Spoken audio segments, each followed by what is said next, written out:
ஆத்ம வணக்கம். ஆத்மபிதா சுவாமி சிவானந்த பரமஹம்சர் அவர்கள் அருளிய கிருமி கீடாதிகளுடைய உற்பத்தி. நாம் தாவரங்களுக்கு வேண்டி சேகரித்து உண்டாக்கிய எருவை எடுக்கும்போது அதில் பற்பல பூச்சி புழுக்களை காண்கின்றோம். அவை எவ்விதம் உண்டாயின? நாம் அதில் ஏதேனும் ஜீவிகளை போட்டதுண்டா? போட்டதில்லை.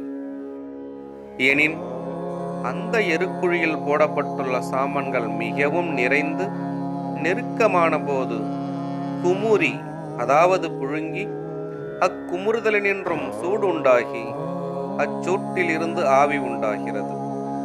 அந்த ஆவிக்கே ஸ்வேதம் என்று சொல்லுவது. ஸ்வேதம் என்றால் வியர்வையாகும். அவ்வியர்வையே சுக்கிலம்.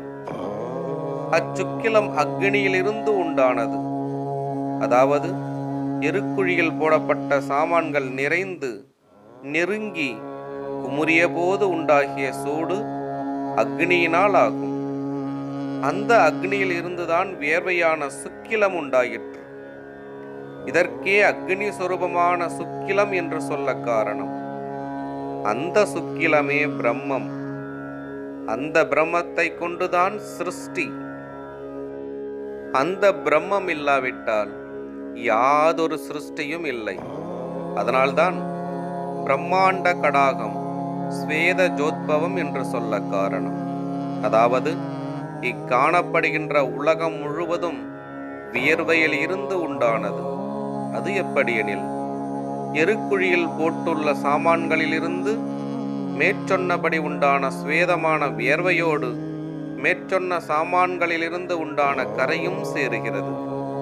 அந்த கரையைத்தான் இரத்தம் என்று சொல்லுவது. அந்த இரத்தத்திற்கே ஸ்ரோணிதம் என்று சொல்லுவது. அவ்விதமுள்ள இரத்தமான ஸ்ரோணிதமும் வியர்வையான சுக்கிலமும் ஒன்றாய் சேர்ந்தபோது அதற்குள்ளே வாயு சேர்ந்து ஜீவியாகின்றது. இப்படியேதான் கிருமி கீடாதிகளுடைய உற்பத்தி. அவ்விதமே நம்முடைய வயிறு என்று சொல்லுகிற எருக்குழியில் நாம் போட்ட சாமான்கள் நிறைந்து நெருக்கமான போது மேற்சொன்னபடியே ஸ்வேதமாய் ஆவி ரூபமாயிருக்கின்ற சுக்கிலம் உண்டாகவும், அதோடு மேற்சொன்ன சாமான்களுடைய கரையான இரத்தமாயிருக்கின்ற சுரோனிதமும் சேர்ந்தபோது வாயு அதற்குள்ளே சேர்ந்து அப்போது அது ஜீவிகளாகின்றது. இவ்விதமே நாம் வயிறாகிய எருக்குழியிலிருந்து உண்டாகின்ற கிருமி கீடாதிகளுடைய உற்பத்தி. ஆகையினால் மேற்சொன்ன விதத்தில் ஆலோசிக்கும் போதும் வயிற்றில் அக்னி இல்லை என்பது தெளிவாகிறது. ஆத்ம வணக்கம்.